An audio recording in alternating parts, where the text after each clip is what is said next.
Hello everyone, आप सभी को मेरे channel trending markets with PJ में स्वागत है। तो आज हम यहाँ इंडियन मार्केट्स के major indices Nifty, bank Nifty और फिन निफ्टी की चर्चा करेंगे। टेक्निकल एनालिसिस करके उनके शॉर्ट टर्म आउटलुक निकालने की कोशिश करेंगे और साथ ही में गोल्ड और सिल्वर के भी हम थोड़े डिस्कशन करेंगे। स्टैंडर्ड डिस्क्लेमर मैं आप लोग के सामने रखना चाहूँगा, मैं कोई सेबी रजिस्टर्ड रिसर्च एनालिस्ट नहीं हूँ। तो कोई भी दर्शक जो यहाँ से लेवल्स लेके ट्रेडिंग करना चाहेंगे तो वो अपने वित्तीय सलाहकार से ज़रूर चर्चा करके अपना डिसीजन ले। तो चलिए, तो फिर हम लोग चार्ट्स पे चलते हैं और पहले निफ्टी से ही शुरुआत करेंगे। तो शुरुआत हम लोग निफ्टी से करेंगे। थोड़ा निफ्टी के चार्ट को एनालाइज करने की कोशिश करेंगे। आज देखिए, आज मंथली एक्सपायरी के दिन निफ्टी कंटिन्यूसली एक ही रेंज में फंसा रहा। हाँ, आखिर में जाते जाते एक पॉजिटिव मूव देने की कोशिश किया है निफ्टी ने। डेली में एक बार देखेंगे इसको। पहले डेली में देखिए, आज मंथली एक्सपायरी के दिन निफ्टी ने एक डॉजी कैंडल दिया है हम लोग को, लेकिन ओवरऑल शॉर्ट टर्म ट्रेंड अभी भी नेगेटिव है, क्योंकि 5 जनवरी के बाद अभी तक एक भी कैंडल अपने पिछले हाई के ऊपर क्लोज नहीं कर पाया है। तो ट्रेंड डेली टाइम फ्रेम में अभी भी नेगेटिव है। वीकली में भी आप देखेंगे कि नेगेटिव ट्रेंड ही चल रहा है। हाँ, आवरली में थोड़ा बहुत पुल बैक मिला है आज, लेकिन जब तक मार्केट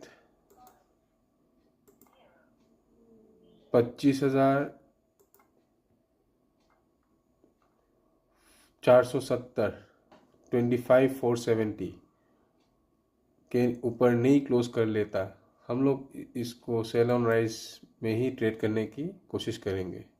नीचे में हाँ, आज हम लोग ने प्रीवियस लो जो 24,919 उसको तोड़ा नहीं है, टेस्ट नहीं किया है, लेकिन नीचे की ट्रेंड में आप लोग को नीचे के स्तर मिलने के अभी भी उम्मीद है। कोई बड़ी पॉजिटिव आज हुआ नहीं है। हाँ, ट्रेड डील जो साइन हुआ है यूरोपियन यूनियन के साथ, उसके लिए थोड़ा मार्केट थोड़ा पॉजिटिव लेके जा रहा है।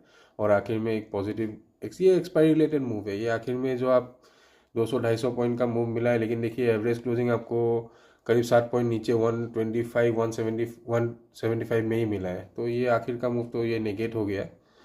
तो निफ्टी अभी रेंज बाउंड होगा, बजट भी आ रहा है, तो बजट से पहले 1-2 दिन रेंज बाउंड हो सकता है, लेकिन overall trend sell on rise का ही है। लेकिन हाँ, पुल बैक मिलेगा, पुल बैक में ही सेल कीजिएगा। वॉलेटिलिटी आपको हाई मिल रही है, काफ़ी हाई वॉलेटिलिटी में आप लोग को ज़रूर थोड़ा पोजीशन साइज कम करके ट्रेड करना चाहिए, क्योंकि आपके स्टॉप लॉसेस भी बड़े हो जाएंगे। आप अगर अपना पोजीशन साइज को कंट्रोल नहीं करोगे तो आपको प्रॉफिट दिखने से पहले लॉस बड़ा हो जाएगा और आप उसको कंट्रोल नहीं कर पाओगे। तो थोड़ा पोजीशन साइज को कम रख के हाई वॉलेटिलिटी में काम कीजिए। और ओवरऑल ट्रेंड, डेली ट्रेंड और weekly trend sell on rise है। आवरली में भी थोड़ा पुल बैक मिला है। तो अगर आपको किसी वजह से 25,000, 450, 25,500 के रेंज में निफ्टी दिखती है, तो उस रेंज में आपको 130 पॉइंट का एसएल देके 25,600 का एसएल देके आप लोग सेल के ट्रेड ले सकते हैं।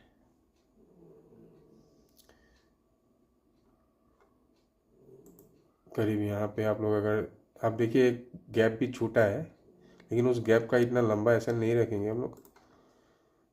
590-600 का एसएल लेके, लेकिन ये जोन में अगर आता है निफ्टी, तो अगर किसी कारण से गैप डाउन खुल जाता है तो हम लोग सेल करने की कोशिश नहीं करेंगे, क्योंकि गैप डाउन में ज़्यादातर क्या है, एल्गोज ट्रिगर हो जाएंगे, वो लोग अपना बाय ऑर्डर प्लेस करके मार्केट को ड्रैग कर देते हैं।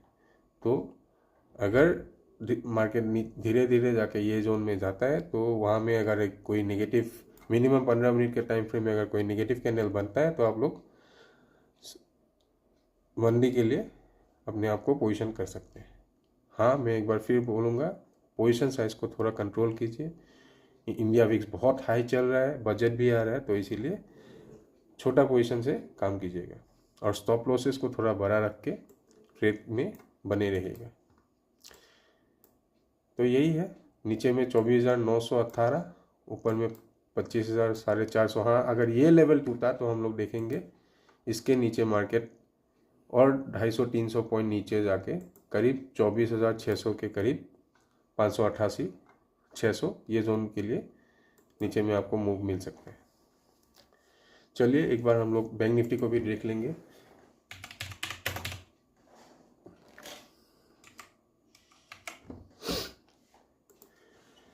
बैंक निफ्टी पहले हम इसको डेली टाइम फ्रेम में देखेंगे। देखिए 2025 के शुरुआत से ही मार्च से यही वो सेक्टर था, bank Nifty, banking and financials, यही सेक्टर मार्केट को सबसे ज़्यादा सपोर्ट किया है, हेल्प किया है वापस से नए हाइस को छूने के लिए। लेकिन अभी लास्ट वीक इसमें एक बड़ी वीकली में एक बड़ी नेगेटिव कैंडल बनी है। आज अगर डेली में देखें, डेली में आज एक बड़ा वाला ग्रीन कैंडल बना है, लेकिन अभी भी पॉजिटिव नहीं मानेंगे हम इसको, क्योंकि ऊपर से अभी भी पिछले हाई के ऊपर क्लोज नहीं कर पाए हैं। एक्सपायरी रिलेटेड मूव भी हो सकता है, क्योंकि आखिर के एक घंटे में करीब 650 पॉइंट 700 पॉइंट का अगर बैंक निफ्टी मूव दे रहा है तो ये प्योरली एक्सपायरी रिलेटेड ही था। एवरेज क्लोजिंग आप अगर इसको देखें तो ये यहाँ से और एक 150 पॉइंट नीचे 59,205.45 59,200 के करीब क्लोजिंग दिया है।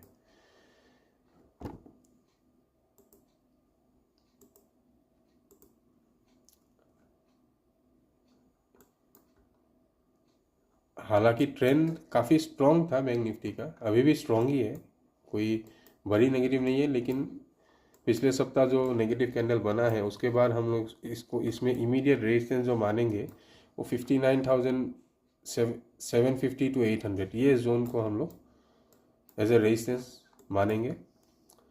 और आप एक बार अगर देखें, जो हम लोग का वेडनेसडे का जो लो था बैंक निफ्टी में, उसको आज हम लोग ने सुबह खुलते ही तोड़ दिया था और उसके नीचे करीब एक कैंडल हम लोग क्लोज भी किए हैं। तो 58,121 का आज हम लोग ने लो लगाया, तो एक रिट्रेसमेंट मिला है। 59,750 800 जोन में हम लोग का रेजिस्टेंस है, सपोर्ट है करीब 58,100 200।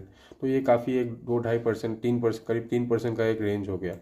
वॉलेटिलिटी हाई है, 3% के रेंज में आप लोग को थोड़ा बीचों बीच जब मार्केट रहता है तो आप लोग को ट्रेड नहीं करना चाहिए। रेजिस्टेंस के बाद अगर आप रेजिस्टेंस के पास अगर आपको मिल जाता है बैंक निफ्टी और वहाँ पे अगर कोई नेगेटिव कैंडल दिखती है तो आप लोग सेल का पोजीशन बना सकते हैं।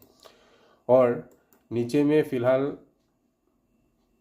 अगर ये रेंज टूट गया 58,100 का जोन और 58,000 जो राउंड नंबर है 58,000 टूट जाता है तो हम लोग यहाँ से मार्केट को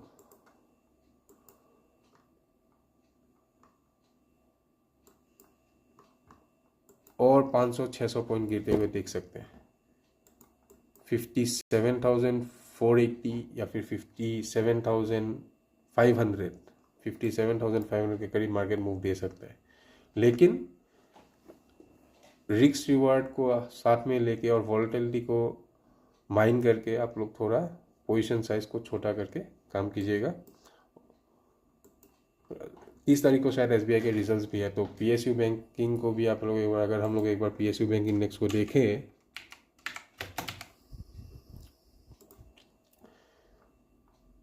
तो निफ्टी PSU बैंक को देखिए अभी भी तेज़ी में है। प्राइवेट बैंकिंग का जो एक दो सेटबैक्स मिला हम लोग को, HDFC को थोड़ा नीचे हम लोग ने देखा है। जनवरी के शुरुआत में HDFC काफ़ी सारा टूटा और उसको लेके बैंक निफ्टी जो ड्रैग भी किया, लेकिन PSU बैंक ने उसको अच्छी तरह से एक बैलेंसिंग आउट किया है। तो SBI का रिजल्ट से पहले PSU बैंक में भी थोड़ी हलचल हो सकती है। तो बैंक निफ्टी ओवरऑल पॉजिटिव रहने के बाद अभी थोड़ा साइडवेज हो सकता है और हायर लेवल से सेलिंग प्रेशर दिख सकता है।